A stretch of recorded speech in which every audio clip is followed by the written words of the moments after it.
നമസ്കാരം, ഞാൻ doctor ജയപാർവതി, dental surgeon, പരബ്രഹ്മ hospital.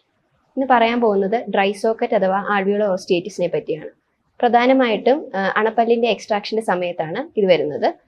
അസഹനീയമായിട്ടുള്ള പെയിനാണ് ഇതിൻ്റെ പ്രധാനമായിട്ടുള്ള സിംറ്റം. അപ്പോൾ ഇത് നമ്മൾ പല്ലെടുത്തതിന് ശേഷം കൃത്യമായിട്ട് ഇൻസ്ട്രക്ഷൻസ് ഫോളോ ചെയ്യാതിരിക്കുമ്പോഴാണ് ഡ്രൈ സോക്കറ്റ് വരുന്നത്. ഇതെങ്ങനെയാണ് വരുന്നതെന്ന് വെച്ച് കഴിഞ്ഞാൽ പല്ലെടുത്ത ഭാഗത്ത് കൃത്യമായ ക്ലോട്ട് ഫോം ആവാതിരിക്കുക, അങ്ങനെ ഒരു കണ്ടീഷനിലാണ് ഇത് വരുന്നത്.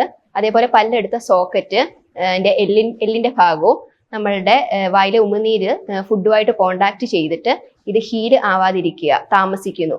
അത് കാരണമാണ് ഡ്രൈ സോക്കറ്റിലോട്ട് നയിക്കുന്നത്.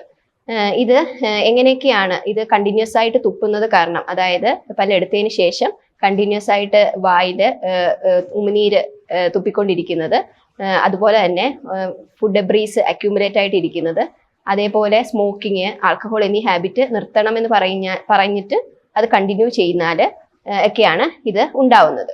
ഇതെങ്ങനെ പ്രിവെന്റ് ചെയ്യാന്ന് വെച്ച് കഴിഞ്ഞാൽ ഓപ്പോസിറ്റ്, അതായത് പല്ലെടുത്ത ഭാഗത്ത് വെച്ചിട്ട് ചവയ്ക്കാതെ ഓപ്പോസിറ്റ് സൈഡ് വെച്ചിട്ട് ഫുഡ് കഴിക്കുക. അതേപോലെ ഇങ്ങനത്തെ ഹാബിറ്റ്സ് എന്തെങ്കിലും ഉണ്ടെങ്കിൽ അത് താൽക്കാലികമായിട്ട് സ്റ്റോപ്പ് ചെയ്യുക. ഉപ്പുവെള്ളം കണ്ടിന്യൂസ് ആയിട്ട് കൊണ്ട് ക്ലോട്ട് ഫോം ആവാതെ ഉള്ള സിറ്റുവേഷനിലോട്ട് നയിക്കാതിരിക്കുക. അതായത് ക്ലോട്ട് ഫോം ആവാനുള്ള ഒരു സാഹചര്യം ഒരുക്കി കൊടുക്കുക.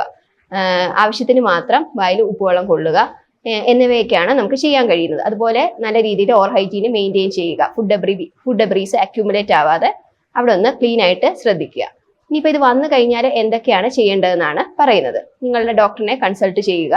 എന്താ ചെയ്യുന്നതെന്ന് വെച്ച് കഴിഞ്ഞാൽ ഈ പഴുപ്പ് സ്ലഫായിട്ട് ആ സ്ലഫ് ലെയർ ഒരു വൈറ്റിഷ് കളറിൽ ഉള്ള റിമൂവ് ചെയ്യുക. റിമൂവ് ചെയ്തിട്ട് ഫ്രഷ് ആയിട്ട് ബ്ലീഡ് ചെയ്യാനായിട്ട് അനുവദിക്കും.